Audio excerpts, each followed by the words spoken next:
Hey there, and welcome to this explainer. Today, we're taking a really fascinating look at modern martial arts, but we're viewing it through a highly unique, historical lens based on our source material.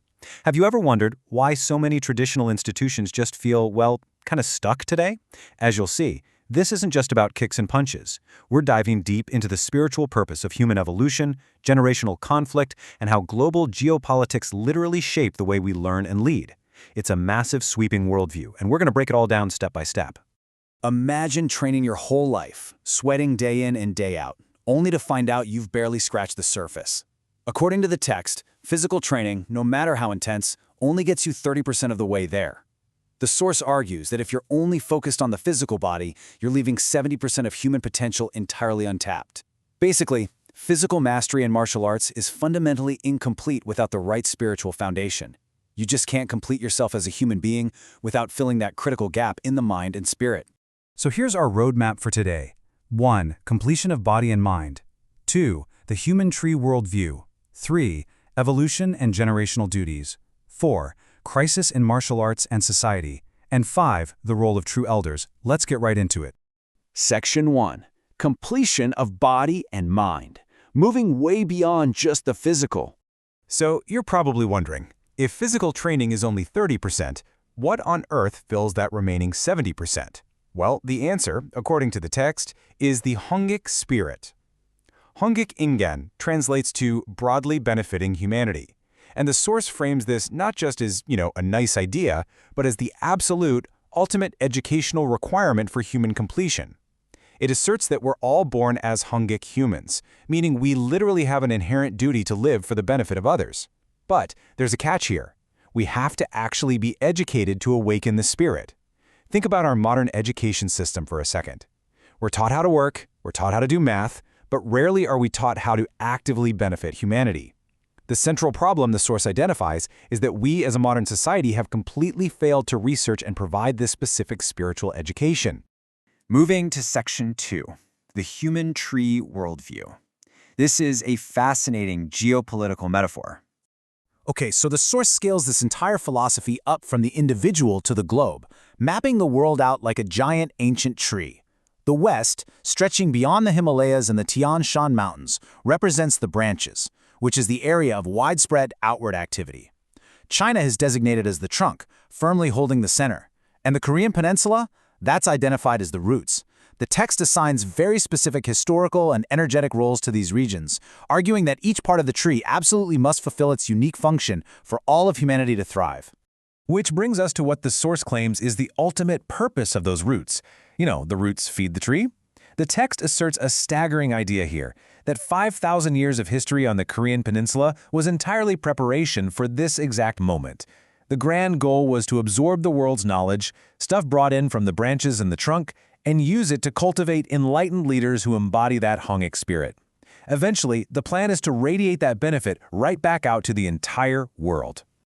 All right, Section 3. Evolution and generational duties. Basically, a cosmic timeline.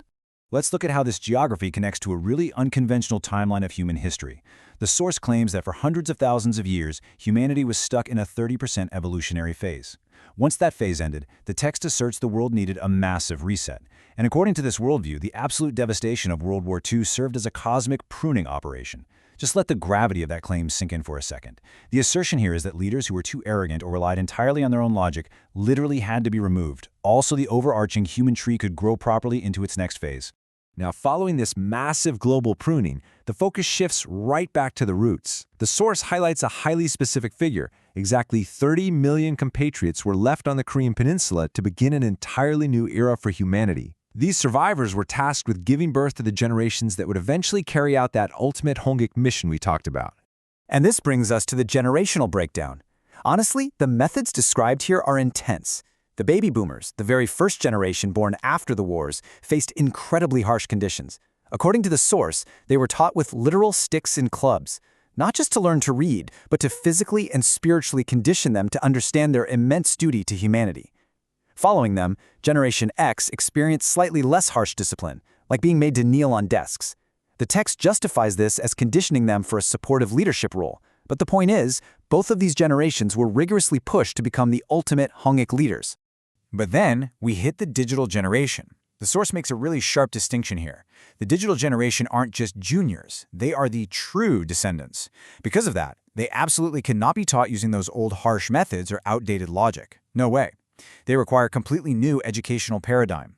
If you've ever felt a major disconnect between how older generations manage things and how digital natives operate, well, this source argues it's because the digital generation requires true evolved wisdom, not just memorized outdated knowledge. Which leads us to Section 4, Crisis in Martial Arts and Society, the Generational Gridlock. So what exactly happens when those older generations fail to create that new educational paradigm?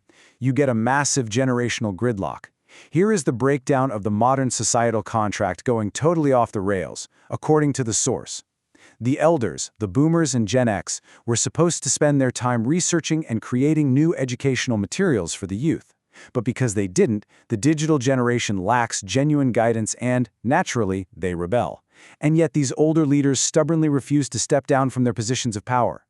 The text uses such a vivid metaphor for this gridlock. It literally describes older leaders as having roots growing into the chair. They refuse to give up their seats. They have no new wisdom to offer, they can't effectively teach the younger generation, and yet they cling to their authority, just waiting for someone to forcibly pull them out. As you can imagine, this creates total stagnation across society. Now, the text applies this directly to the martial arts community, but honestly, you can see how it echoes everywhere. It warns that if senior martial artists sit in top positions but cannot provide this deeper spiritual education, the younger practitioners will inevitably lose respect for them. Without the ability to truly educate the mind, older practitioners degrade from respected martial artists into mere martial technicians, people who only know how to move their bodies. You can easily see how this applies way beyond the dojo, right? Think of managers in a corporate office who only know technical skills but possess absolutely no real wisdom to pass down to their teams. Finally, Section 5, the role of true elders, and how we actually resolve this conflict. So, how do we fix this? The text lays out a very clear 3-step path for transitioning from a mere authority figure into a genuine elder. Step 1, you have to step back from your own ego and greed. Step 2, actually, this is probably the most challenging one. An elder is defined as someone who lives entirely for the benefit of their subordinates. You literally exist to serve those below you. And step 3, by providing true education and guidance, you naturally earn genuine respect. You don't just demand respect because of your age or your rank. You earn it by lifting other people up. Based on everything we've unpacked today, from spiritual completion and the Hongik duty to the cosmic timeline and this huge crisis of leadership, we're left with a pretty provocative question. Are today's leaders, whether in martial arts or in society at large, truly acting as elders who live for others? Or are their roots just growing into their chairs? It is a really powerful lens to view the authority figures in your own life. Thanks so much for joining me on this explainer, and we'll see you next time.